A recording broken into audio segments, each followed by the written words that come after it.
Saya lihat kok Tuhan seperti ini begitu. Ini pasti ada yang buat. Manusia kok bisa buat Tuhan? Kenapa yang nggak buat ini aja yang disembah? Bismillahirrahmanirrahim.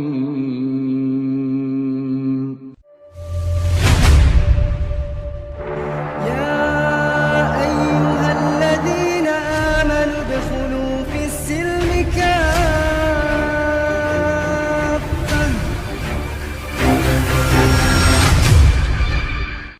Assalamualaikum warahmatullahi wabarakatuh. Wahai sahabat ngaji cerdas, perkenalkan, nama saya Haji Ali Johar Halim. Asli lahirnya dari kota Medan. Dulunya saya beragama Buddhis atau Buddha. Terlahir dari keluarga Tionghoa di kota Medan. Alhamdulillah, saya dapat hidayah semenjak remaja, tepatnya kelas 1 SMA di tahun 1987. Saya bersyukur kepada Allah Subhanahu wa Ta'ala atas hidayah yang Allah berikan kepada saya, karena ini adalah keinginan saya dari kecil untuk mendapatkan ketenangan jiwa atau arah tujuan hidup saya. Karena selama dari kecil saya mencari tentang jati diri saya dan saya ingin mencari Tuhan, kesebenaran Tuhan. Dan alhamdulillah saya benar mendapatkan jawaban itu hanya ada di dalam agama Islam. Adapun saya satu keluarga terdiri 8 orang bersaudara, 4 perempuan, 4 laki, beserta ayah ibu saya 10 orang. Saya anak nomor 7. Dan alhamdulillah, sedari kecil nama saya sudah Ali, hanya Ali saja. Kebetulan saya lahir di Jalan Johar di kota Medan. Ayah saya menamakan saya Ali Johar Halim karena saya lahir di Jalan Johar, tepatnya di kota Medan di Skip. Halim adalah karena marga Chinese saya Lim. Nama Chinese saya Lim Poi Li. Jadi orang Chinese itu ada bermarga Lim.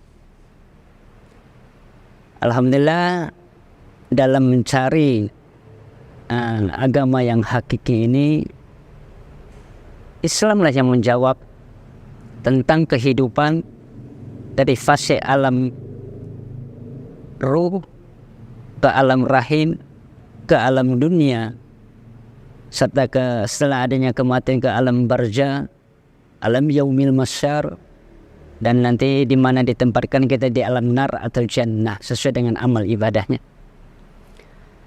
Wahai sahabat ngaji cerdas, di sini saya ingin berbagi pengalaman bagaimana saat saya mendapatkan hidayah dari Allah Subhanahu wa Ta'ala.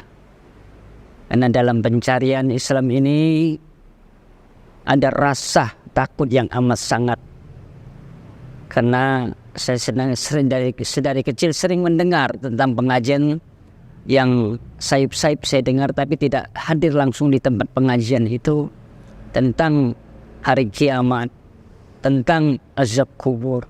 Ada rasa takut yang amat sangat, karena saat itu saya merasa di persimpangan jalan, tidak tahu mau kemana arah tujuan hidup saya. Sampai-sampai saya rasa takut itu kalau sudah datang kepada diri saya nggak pingin mati. Karena saya nggak tahu arah mati saya itu akan kemana nanti. Nah, setelah di Islam ini saya dapat jawaban bahwasannya mau tidak mau, suka atau tidak suka, kullun nafsin za'iqatul maut, setiap manusia makhluk itu pasti akan mati. Namun di dalam Islam ada alur cerita yang diceritakan ketika manusia mati itu, dia masuk ke alam kubur atau alam barzah, nanti akan dibangkitkan di alam yaumil masyar, kemudian akan dihisab. Nah, di agama yang saya anut sebelumnya, saya tidak mendapat jawaban ini. Bahkan saya pernah belajar dalam sebuah agama saya mengalami suatu kebingungan karena dalam pencarian ketuhanan saya itu saya tidak mendapat jawaban tentang keesaan Allah itu. Bahkan mengatakan seorang Tuhan itu mempunyai anak, ibu dan bapak, saya tambah bingung. Kalau manusia dijadikan Tuhan, mempunyai anak dan ibu, berarti dia adalah ciptaan. Segala sesuatu yang diciptakan pasti ada yang menciptakan. Nah, saya mencari-cari sehingga alhamdulillah saya ketemu Islam. Waktu itu saya sampai takut mati. Tapi gitu saya masuk Islam, alhamdulillah saya hanya berkata, udah mau mati-matilah. Yang penting saya udah dapat jawaban bahwasanya Islam ini menyelamatkan saya dunia wal akhiratnya. Sekalipun ada pertentangan dari keluarga, itu adalah ujian hidup saya. Karena saat saya masuk Islam itu masih remaja, saya lari dari rumah. Saat SMA, karena udah rasa keinginan yang amat sangat ingin memeluk agama Islam. Karena takut mati dalam keadaan non-muslim gitu. Apalagi di dalam Islam dikatakan, ya ayyuhallazina amanu ittaqullaha haqqa tuqatih wa la tamutunna illa wa antum muslimun. Hai orang beriman, kata Allah, ittaqullaha haqqa tuqatih, bertakwalah kau sebenarnya takwa kepadaku, wa la tamutunna, dan janganlah kau mati illa kecuali wa antum muslimun. Itu yang saya takutkan. Karena saya alhamdulillah meyakini bahwasanya Allah katakan inna dina indallah Islam, sesungguhnya agama yang ridho itu adalah Islam. Walaupun begitu, kita sebagai umat Islam haruslah tetap menjaga keimanan ke Islam kita sampai akhir hayat kita. Mudah-mudahan kita semua bisa dapat dimatikan dengan iman dan Islam dan dengan husnul khatimah. Dari kecil memang nama saya sudah Ali. Nah, saya pun bingung karena keluarga saya, saudara saya namanya berbau Chinese semua. Adik saya bernama Asyong, abang saya bernama Leng Tia, Leng Leng Hong, dan kakak-kakak saya ada 4 orang. Itu tidak ada yang berbau tentang Islam. Setelah saya masuk Islam, saya mencari siapa nama Ali ini. Rupanya ada sejarah yang menceritakan Sayyidina Ali yang bergelar karamallahu wajha adalah sepupunya baginda Rasulullah Nabi Muhammad SAW. Sayyidina Ali adalah salah satu khulafaur rasyidin. Sayyidina Ali adalah menantunya baginda Rasulullah SAW. Sampai-sampai Rasulullah berkata, jika adalah kota itu di sebuah kota itu adalah keilmuan, pintu gerbangnya, kuncinya ada di Sayyidina Ali karamallahu wajha. Alhamdulillah, mungkin dari nama ini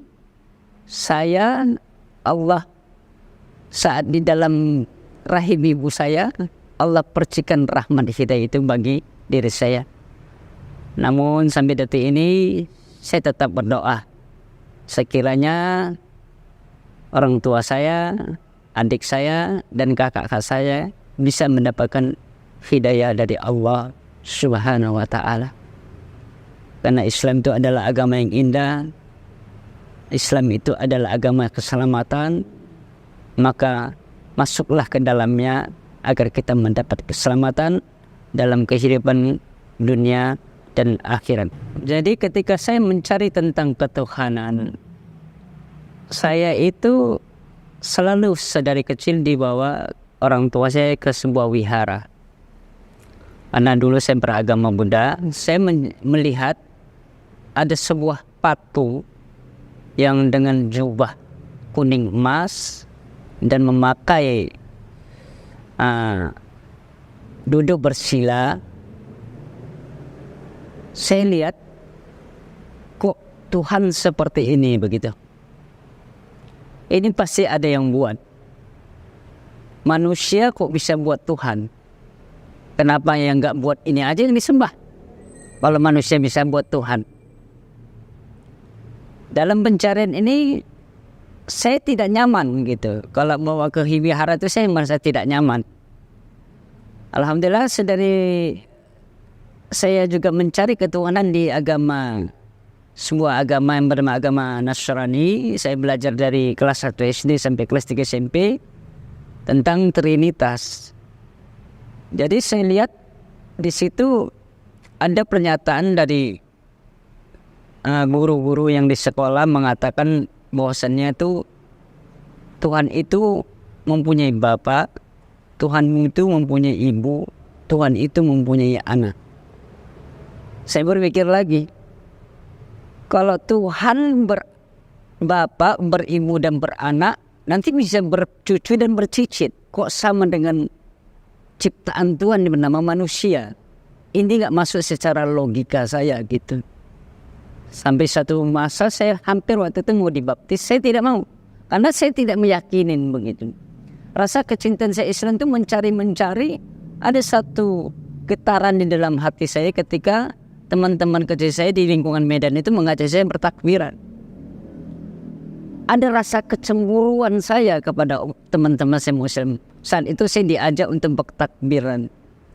Ada gema takbir yang menggetarkan hati saya dengan lafaz Allahu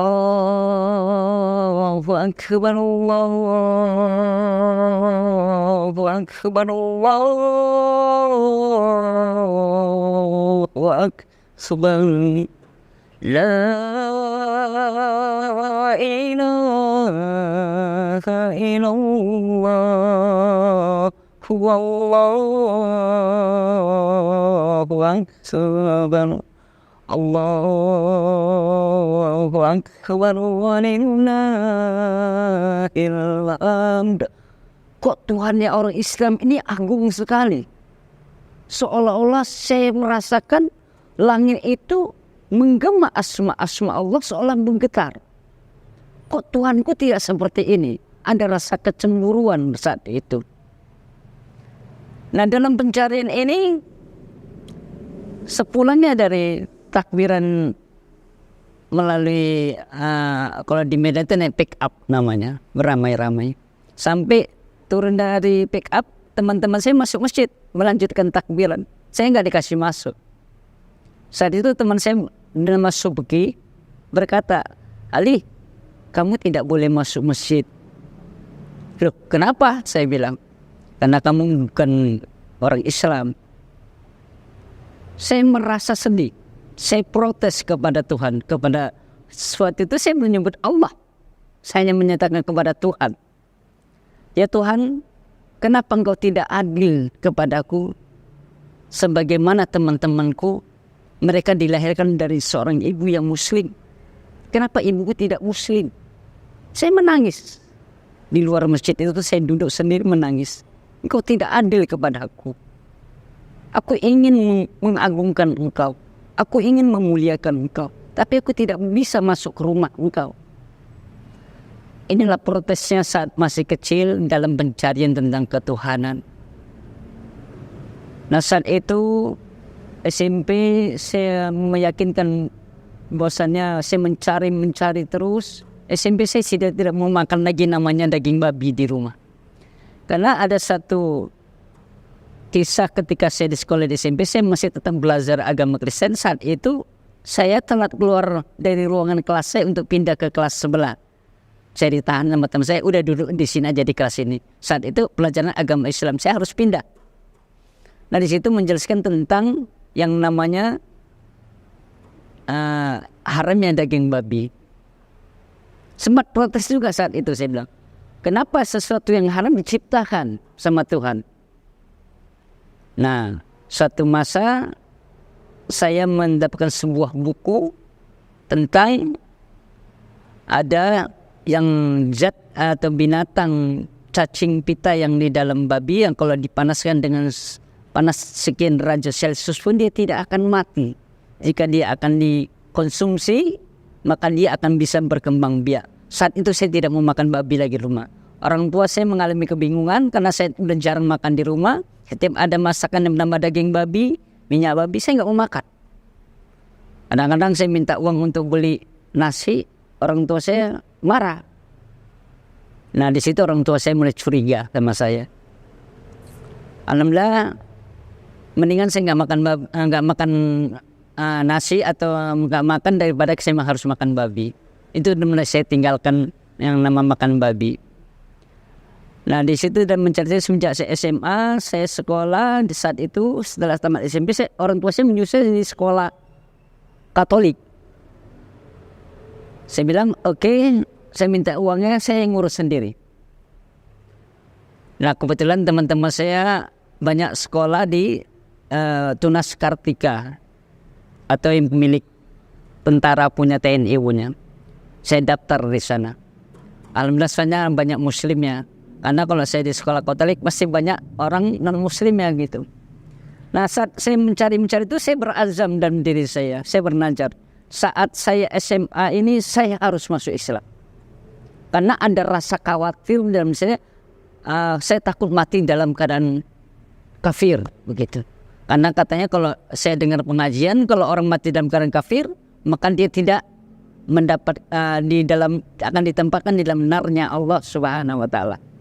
Rasa ketakutan itulah membuat saya ingin segera memasuk Islam. Nah, saat di sekolahan ada pelajaran agama Islam dan agama Kristen. Saat itu saya tidak mau keluar dari kelas itu. Saya tetap duduk yang agama Kristen, pindah ke kelas sebelah. Lalu saya ditanya kepada guru saya. Beliau bernama guru agamanya Pak Suhaimi Hasibuan. Lalu saya ditanya, kamu kok tetap di sini nggak pindah ke sana? Kamu agamanya apa? Mudah Pak. Saya bilang, loh, kok nggak ikut ke agama kelas sebelah? Emang saya nggak boleh belajar agama Islam Pak? Kok kamu mau belajar agama Islam? Kata guru tersebut. Iya Pak. Alhamdulillah boleh diizinkan saya. Ada rasa gembira bagi diri saya. Rasa senang amat sangat karena saya diizinkan untuk belajar agama Islam. Karena saya kepingin berkumpul di dalam kelas itu, kalau bisa kelas itu Islam semua gitu. Jangan ada kelas orang yang bercampur di luar agama Islam. Nah saat itulah saya belajar sehingga saya menyatakan diri kepada guru saya tersebut, Pak, saya ingin belajar agama Islam, kalau bisa tolong nanti saya Islamkan diri saya. Oh baik, kata guru tersebut, Pak Suhaimi tersebut. Saat itu menjelang saya kelas 1 SMA tahun 87, saya lari dari rumah. Karena saya di rumah sudah tidak nyaman, ada namanya makanan minyak babi, daging babi, saya sudah tidak nyaman tinggal di rumah. Saya lari, saya bawa pakaian saya, tiba saat itu mau liburan sekolah, mau kenaikan kelas 2 SMA, gitu saya sudah lari dari rumah mau pakai saya, orang tua saya tahu.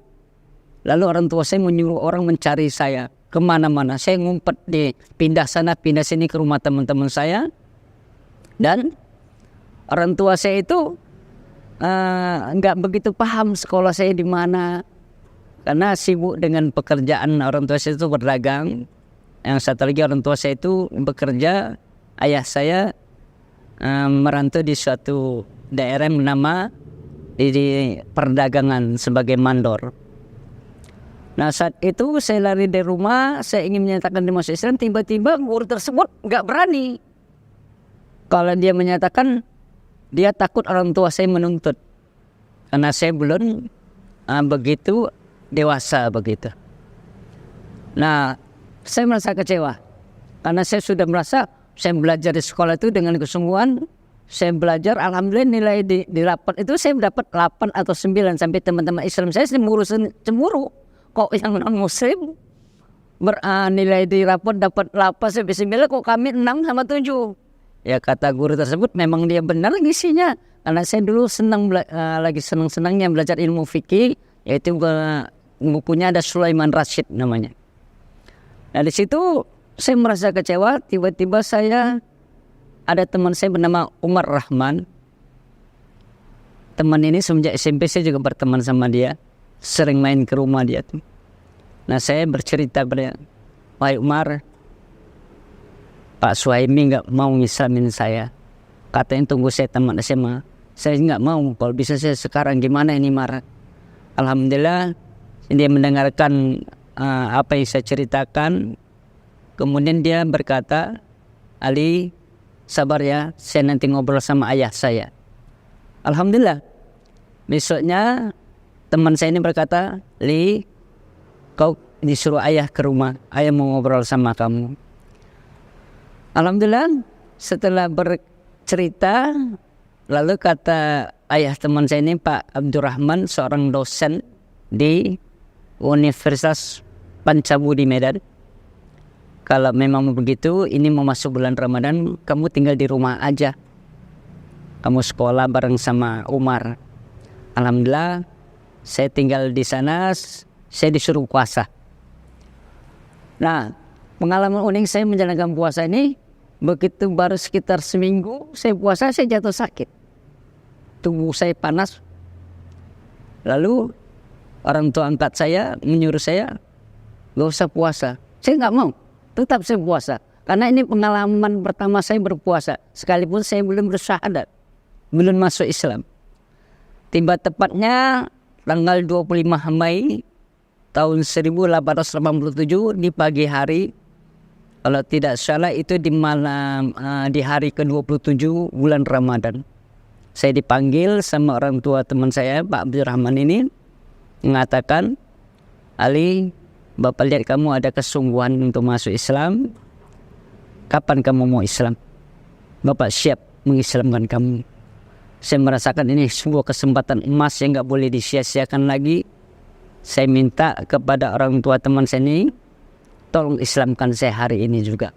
Mereka juga bingung mendengar ucapan saya karena saya minta segera diislamkan.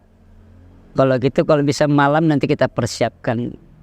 Nah, ada sebuah kendala, saya harus menghadirkan 2 orang saksi. 2 orang saksi ini yang harus hadir dan menyaksikan saya di tempat dulu saya tinggal di awal di Jalan Johar tersebut. Lalu saya coba datangin bernama orang tua saya, Mama Yusuf, karena dari kecil saya suka main di situ.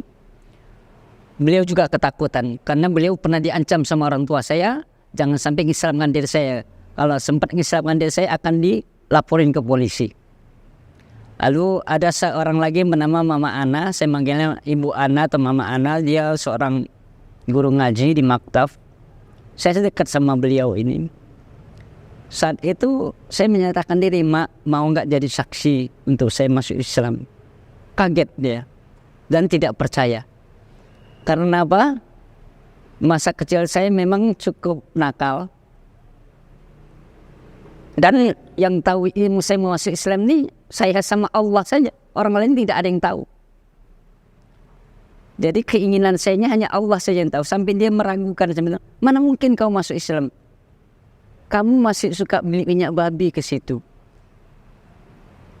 Apa karena seorang perempuan kamu masuk Islam? Atau kena pacar? Atau kamu diiming-imingin sama orang itu dikasih uang?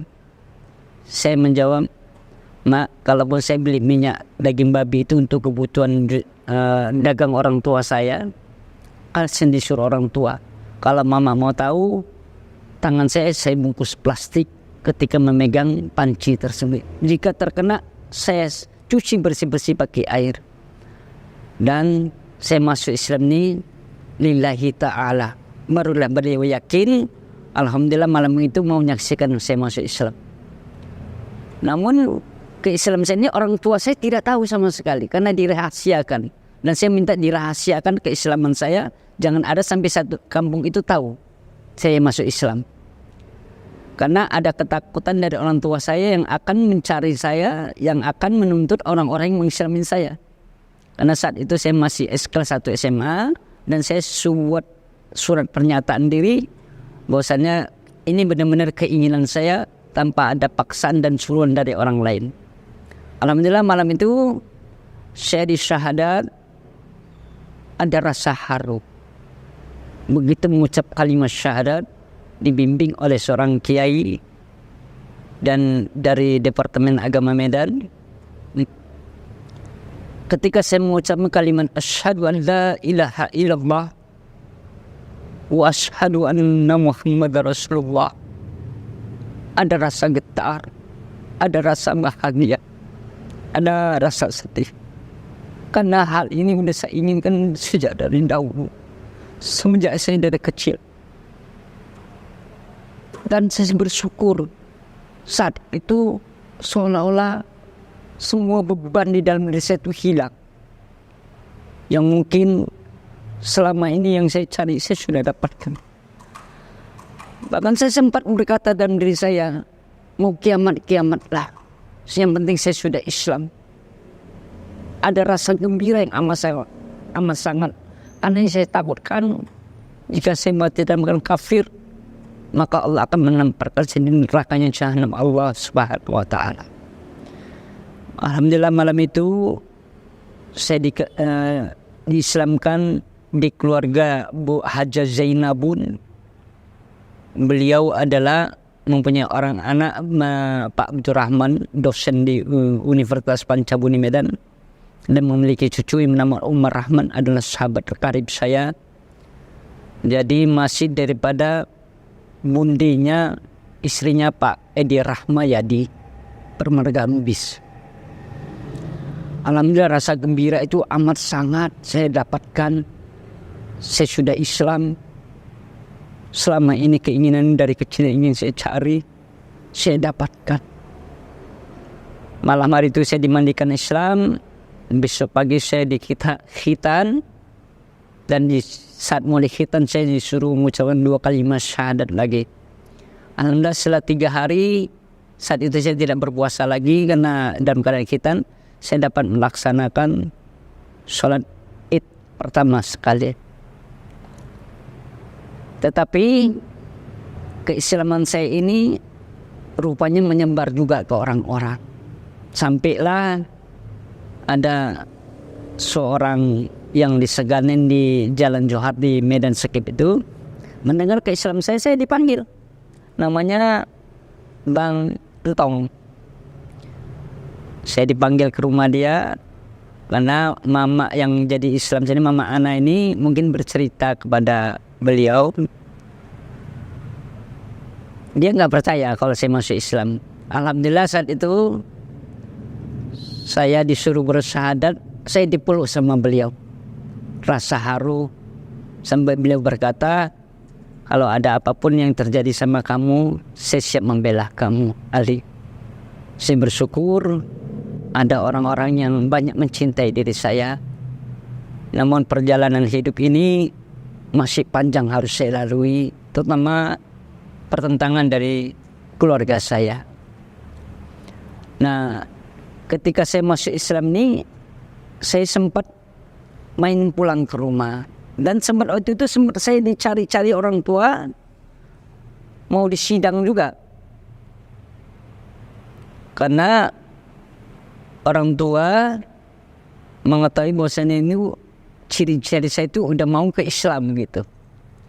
Nah kemudian saat saya menjalani Islam ini, kita memang diuji dan dicoba. Jadi memang benar kata Allah, jangan engkau mengaku beriman kepada aku, engkau mengakui kerasulan Nabiku baginda Rasulullah Nabi Muhammad Sallallahu Alaihi Wasallam, kau masuk ke dalam dinul yang hak, yaitu inna dina inda Islam. Sesungguhnya kau akan kuuji dan kucoba. Ada rasa khawatir, rasa lapar, macam-macam. Dan itu saat itu ujian itu cukup berat. Saya sakit, bahkan mengalami koma. Saat itu orang-orang tua angkat saya membawa saya ke rumah sakit. Bahkan saat itu saya dianggap sudah tidak mungkin untuk hidup kembali. Saat itu saya dikerumunin sampai di kuping saya sempat dibisikkan kalimat la ilaha illallah kepada orang tua angkat saya.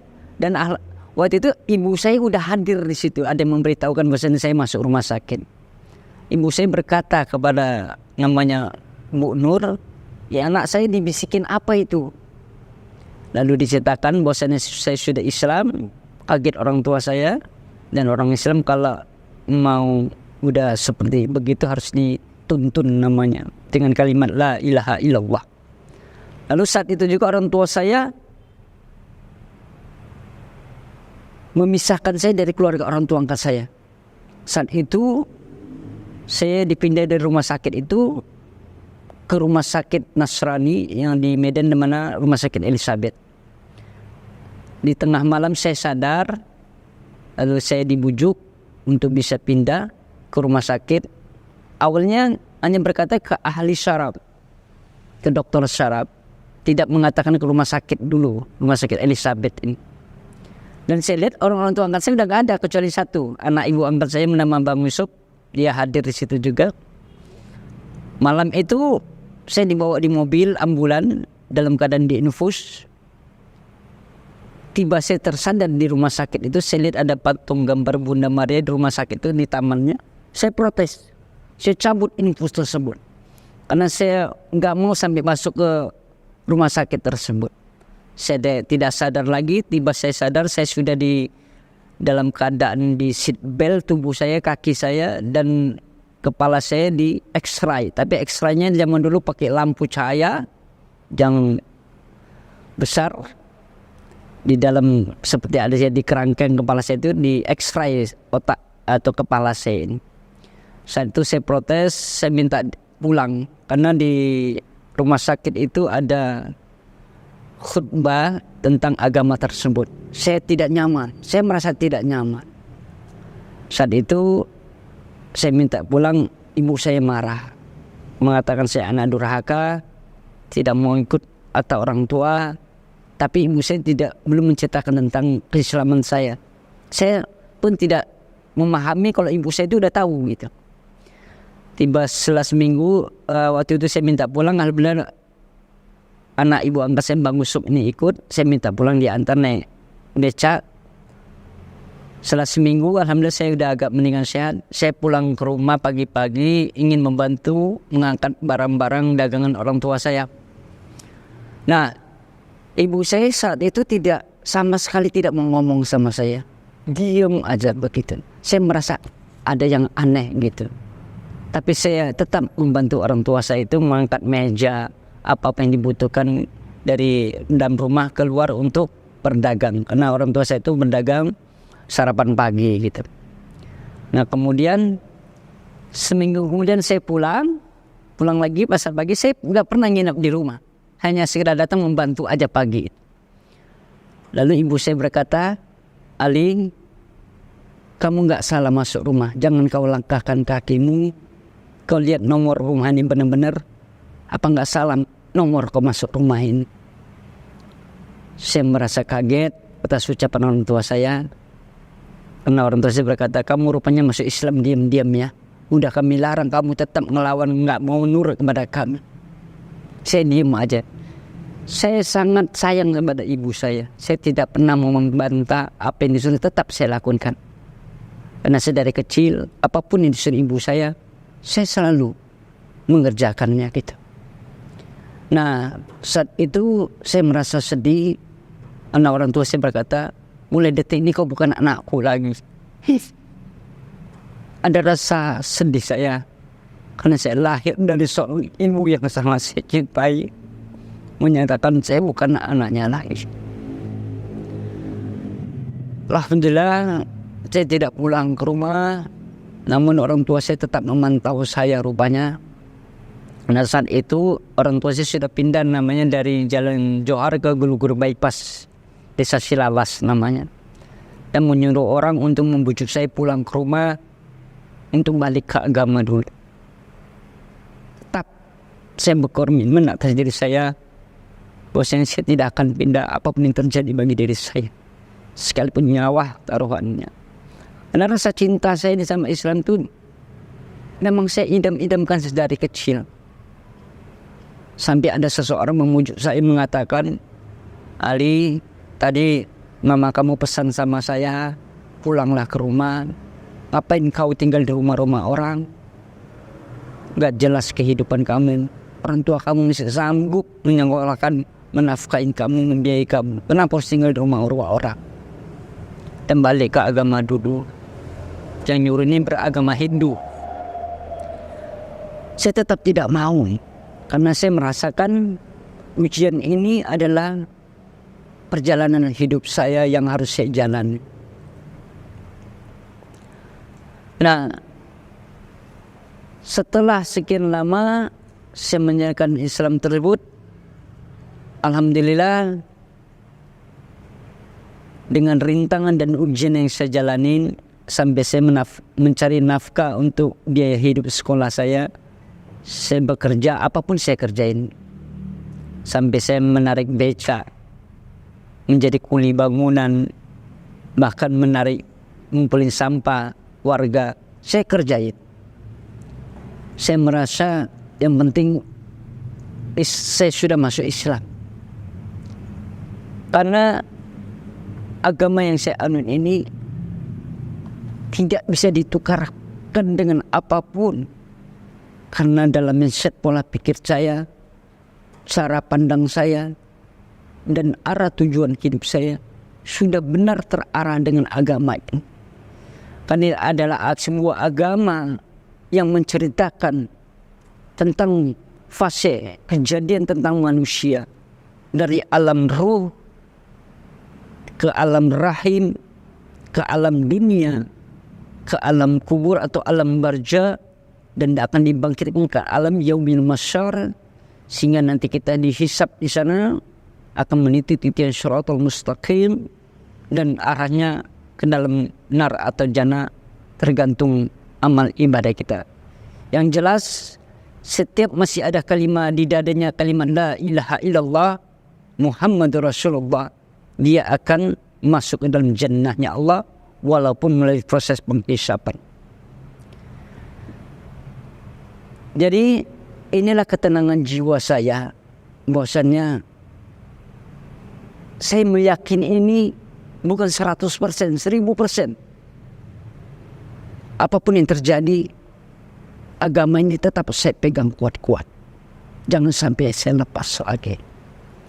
Sekalipun semua keluarga saya sampai menghina, mencaci saya. Bahkan ada seorang kakak saya berkata, Ali, tidak mungkin orang tuanya orang Islam mau menerima diri kamu. Karena sesungguhnya mereka mengharamkan daging babi, dan kamu pernah memakan daging babi, di dalam tubuhmu telah mengalir darah babi. Mana mungkin orang tuanya orang Islam mau menerima kau. Ya mungkin karena rasa sayang kakak saya kepada saya, untuk saya bisa balik kembali ke agama yang dulu. Karena mereka tidak memahami tentang Islam, yang selama ini mungkin mereka melihat sisi Islam di lingkungan saya itu adalah Islam yang melakukan suatu hal-hal yang tidak baik, karena individu manusia yang tidak bertanggung jawab dalam menjalankan keislamannya. Nah, sekian lama saya berjalan di dalam Islam ini, saya dapat ketenangan jiwa. Alhamdulillah saya tertuntun dan terarah.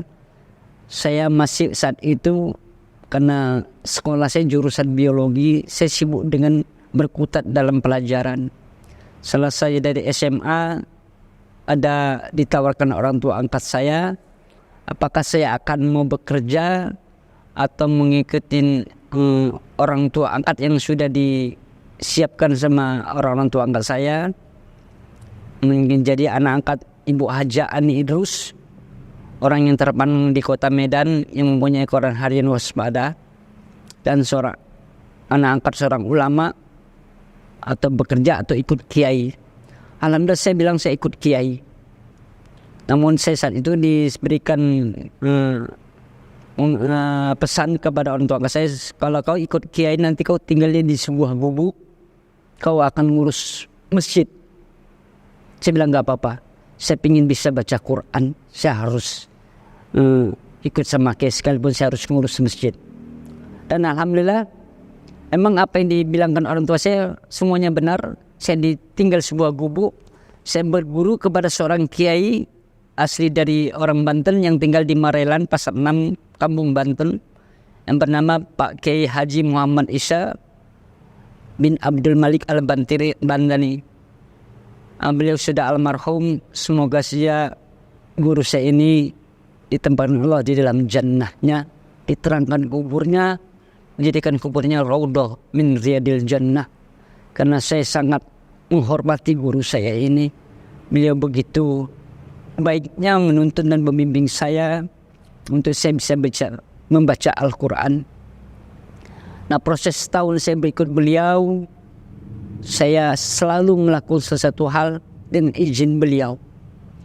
Saya minta izin bahwasanya saya akan merantau ke Jakarta, karena dari keluarga saya tetap mencari saya untuk mau membalikkan saya ke agama yang dulu. Tetapi saya merasa tidak nyaman di kota Medan karena lihat abang-abang saya kuliah. Memang ada satu cita-cita saya ingin kuliah menjadi seorang ahli psikolog gitu.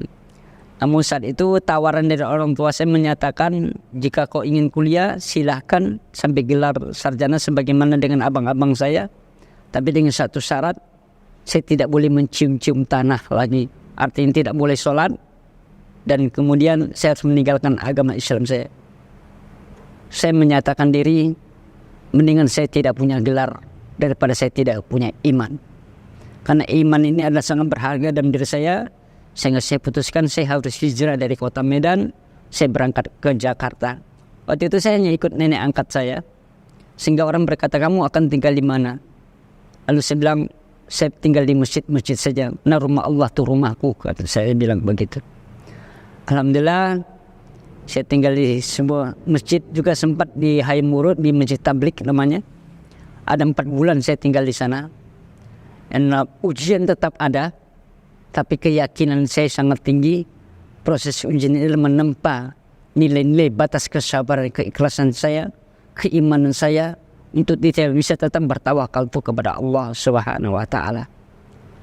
Dan saya anggap ujian ini tidaklah sebanding dengan apa yang didapat oleh para sahabat Rasulullah, yang mereka begitu mengucapkan kalimat la ilaha illallah Muhammad Rasulullah, leher dan jasadnya akan terpisah, anaknya menjadi janda, anaknya menjadi yatim, istrinya menjadi janda. Itulah pengorbanan daripada sahabat. Dan sehingga saya melihat bahwa para sahabat mendapat keridhaan dari Allah Subhanahu wa Ta'ala, karena mereka ridho menjalankan agama Allah selalu dengan sami'na wa ata'na. Saya pun berusaha untuk sekuat tenaga mengikuti jejak-jejak mereka, menjaga keimanan saya di dalam kalbu saya ini sampai akhir hayat saya. Panjang perjalanan cerita saya ini, sesungguhnya saya pun di Jakarta, ada saudara saya atau paman saya ditinggal di Pantai Indah Muara Kapuk.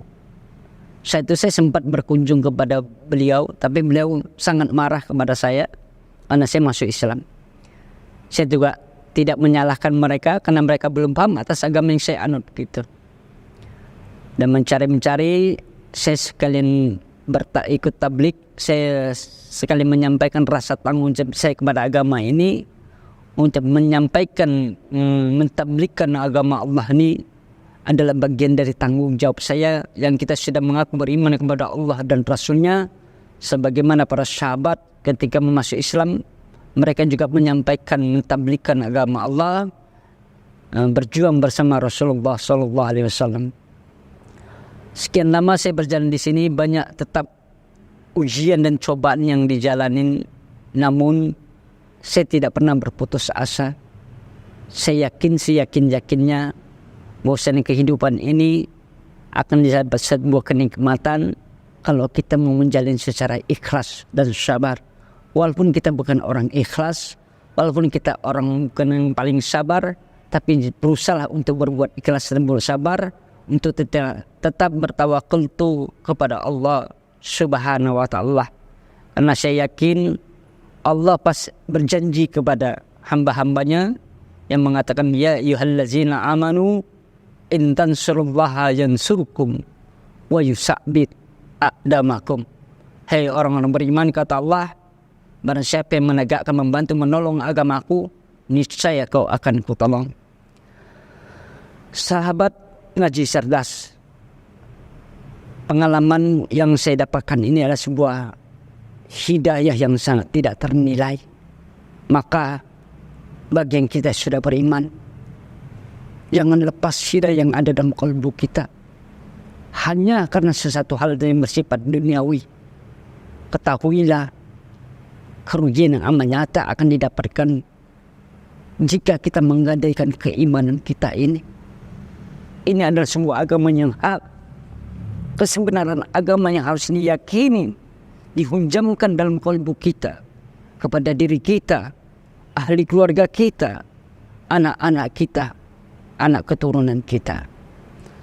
Sebejat apapun diri kita, seburuk apapun kita, sebodoh pun apa kita, diri kita, maka kalau masih ada kalimat la ilaha illallah Muhammad Rasulullah dalam kalbu kita, asal kita tidak durhaka kepada orang ayah ibu kita, asal kita tidak melakukan kesyirikan kepada Allah Subhanahu wa taala, asal jangan sampai kita murtad atas agama Allah Subhanahu wa taala. Karena ini sebuah agama yang mulia yang tidak bisa dibandingkan dengan agama apapun. Sebagian Rasulullah mengatakan al-Islam ya'lu wala yu'la alaih. Agama Islam adalah agama yang tinggi, agama yang sangat mulia. Tidak ada agama lain yang bisa menandingkannya, baik dibandingkan dengan apapun. Jadi kalau keyakinan ini, mari sama-sama kita hunjamkan dalam kalbu kita sampai akhir hayat kita. Mudah-mudahan kita juga bisa dimatikan dengan iman dan Islam. Kita bisa dimatikan dalam keadaan husnul khotimah. Dan memang kenapa rata-rata saya perhatikan juga dengan kedua orang tua saya dan keluarga saya tidak mau menerima Islam bahkan sampai detik ini. Tetapi yang saya tangkap dari ucapan ibu saya, boleh engkau masuk agama lain asal jangan Islam. Sampai mengatakan boleh kau masuk Kristen, boleh kau masuk Katolik, asal jangan Islam. Lalu saya bilang, kenapa kau nggak boleh saya masuk Islam? Kalau kau masuk Islam, kau pasti tidak mau makan di rumahku lagi satu. Kalau engkau masuk Islam, saat aku mati nanti, engkau tidak bisa menyembayangkan, mendoakan diriku, kata orang tua saya. Itu yang ditakutkan sama mereka. Jika kau masih beragama di luar itu, kau masih bisa menyembayangkan diriku. Jadi agamanya itu fleksibel gitu. Kalau Islam itu mutlak, nggak boleh lagi makan babi katanya, nggak boleh lagi menyembayangkan orang tua. Dan mereka apalagi orang tua saya Konghucu dan Buddha gitu ya agamanya. Dan itu anggapan orang Chinese, mereka sangat cinta dengan leluhur. Jadi kalau ada salah satu anggota keluarga atau anaknya masuk Islam, itu merupakan sebuah aib bagi keluarga tersebut. Apalagi keluarga dari pihak ayah saya itu memang cukup ningrat kehidupannya, cukup berada gitu. Sehingga ibu saya bilang, saya akan malu jika kau masuk Islam kalau keluarga dari bapak kamu tahu semua. Kalau kamu masuk Islam, seolah-olah aku nggak bisa mendidik anakku. Dari situ saya merasa sedih juga gitu melihat ibu saya. Dulu ada hal yang saya takutkan ketika saya masuk Islam. Saya takut orang tua saya bunuh diri gitu karena ada rasa malu gitu. Tapi saya tetap berdoa, semoga ibu saya itu setidak-tidaknya dikuatkan, bahkan dibukakan pintu hatinya untuk mendapat hidayah dari Allah Subhanahu wa taala. Sering saya menangis juga di dalam kesendirian. Ya Allah, bukakanlah pintu hidayah bagi mereka ya Rabb. Tapi memang hidayah itu adalah di tangan Allah. Kita bicara lihat sejarahnya Nabi Ibrahim alaihissalam. Ayahnya Azhar tidak mendapat hidayah dari Allah, padahal anaknya seorang Nabi. Kita bisa lihat perjalanan seorang Nabi yang bernama Nabi Nuh alaihissalam. Anaknya Kan'an. Dan istrinya Nabi Nuh juga tidak dapat hidayah dari Allah Subhanahu wa taala. Bahkan kita lihat perjalanan daripada 1400 tahun yang lalu, baginda Rasulullah Nabi Muhammad sallallahu alaihi wasallam, bahkan pamannya tidak mendapatkan hidayah dari Allah Subhanahu wa taala. Mahalnya hidayah itu adalah kasih sayang Allah bagi yang Allah berikan hidayah. Kita hanya bisa berikhtiar, kita hanya bisa berusaha untuk tetap mau mendoakan mereka. Kita nggak tahu kapan Allah berikan hidayah bagi mereka. Makanya alhamdulillah ada satu ponakan saya juga dapat hidayah sudah. Saya itu pun sudah merasa bersyukur kepada Allah. Mungkin itu sebuah jawaban dari doa-doa saya selama ini. Ketika saya memohon agar ahli keluarga saya itu mendapatkan hidayah. Dan sekarang hubungan saya dengan keluarga saya sangat-sangat cukup baik. Bahkan mereka itu waktu saya mau berangkat ke sana suci juga sempat memberikan katalah uang jajan. Saya bilang nggak usah. Mereka sepakat bahwasannya ketika memahami saya mau berangkat ke tanah suci, ya alhamdulillah waktu itu saya dapat hadiah dari orang tua angkat saya untuk berangkat ke tanah suci, yang bernama Ibu Haja On Masribah binti Wiro Sudarmo. Saya mengurus beliau dari tahun 95 dan beliau nyuruh saya berangkat haji, dan itu terkabul setelah ibu saya wafat tahun 2011, ibu angkat saya berangkat saat itu didaftarkan berangkat haji tahun 2011 dan berangkat hajinya tahun 2017. Dan di situ saya sangat bersyukur bahwasannya dengan wasilah orang tua saya bisa ke Baitullah, saya bisa melihat Ka'bah, dan itu ada rasa yang tidak mustahil saya bisa ke sana. Saya bisa ke Raudhah, bisa walaupun hanya sekilas melihat makamnya Rasulullah dari luar begitu. Dan itu ada rasa yang tidak bisa diucapkan dengan kata-kata begitu. Semoga saja amaliyah daripada orang tua angkat saya ini Allah tempatkan mereka di dalam jannahnya Allah Subhanahu wa taala. Jadi kalaupun orang-orang di luar Islam atau beragama Buddha banyak sekali memang tidak suka kepada Islam, mungkin ada suatu kesalahan di dalam umat Islam juga yang bagi orang-orang yang mengaku beriman kepada Allah dan Rasulnya tapi tidak sesuai dengan perbuatannya begitu. Karena di lingkungan di kota Medan ini cukup kenakalan sangat. Orang-orang Islam itu berjudi, ini yang tidak bertanggung, bahkan minuman keras, mabuk-mabukan, tukang berkelahi. Dan orang tua saya takut waktu itu kalau saya masuk saya tambah bandel. Karena dari kecil itu nama saya dapat julukan Ali Ciban, Cina bandel gitu. Orang tua saya takut kalau saya masuk tambah bandel gitu, tambah nakal gitu. Nah, ternyata dengan sekian lama saya ini, saya sangat sayang sama ibu saya. Bahkan saat ini setelah saya masuk Islam, saya selalu mencium kedua tangan ibu saya, mencium pipi kiri kanan dia. Dan di antara keluarga saya tidak ada berlaku hal seperti itu, penghormatan kepada orang tuanya. Dan alhamdulillah beliau saat ini sangat dekat kepada saya. Namun usianya sudah 89 tahun. Alhamdulillah masih sehat walafiat.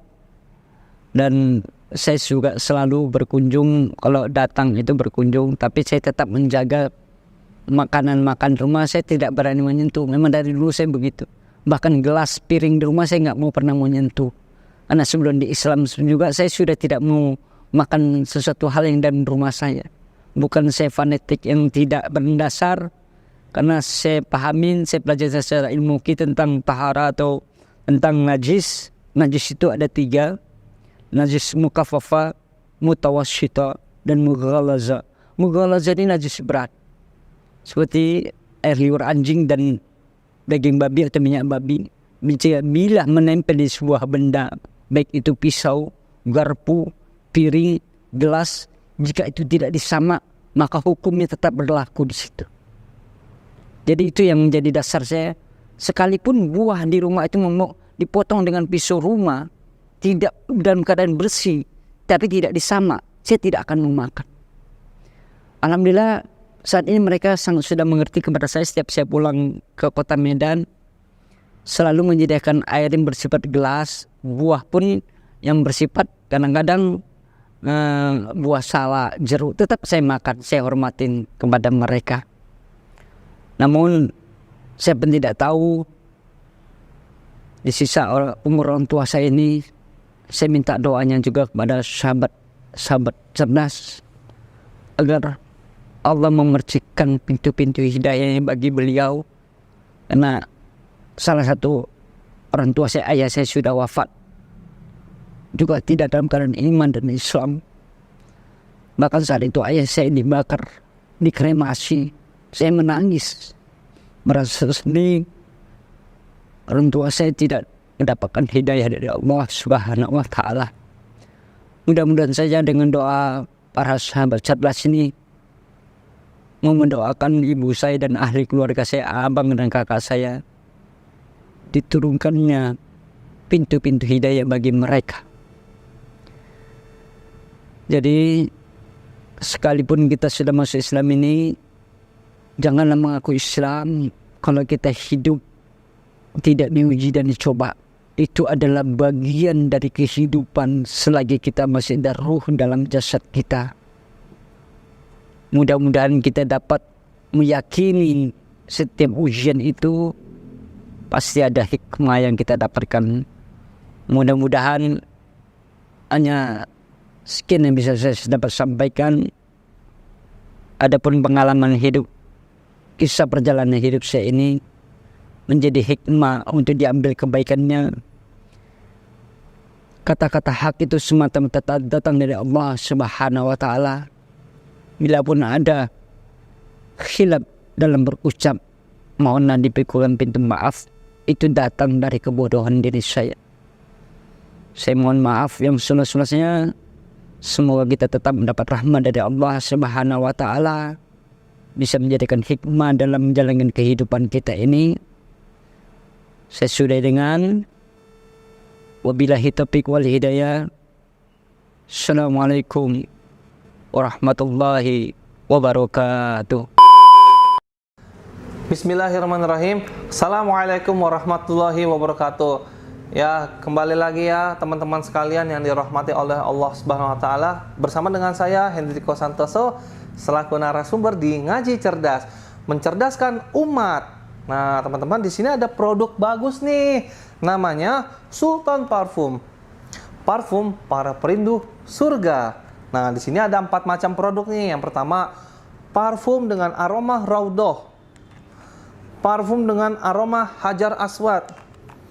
Parfum dengan aroma Kasturi. Dan yang keempat adalah parfum aroma 2000 bunga. Nah, kalau teman-teman sekalian sedang umroh, lalu pulang ke tanah air dan rindu dengan suasana di Masjidil Haram maupun di Masjidil Nabawi atau di Mekah dan Madinah, teman-teman bisa beli nih Sultan Parfum dengan aroma-aroma yang menyesuaikan dengan suasana di Mekah ataupun Madinah.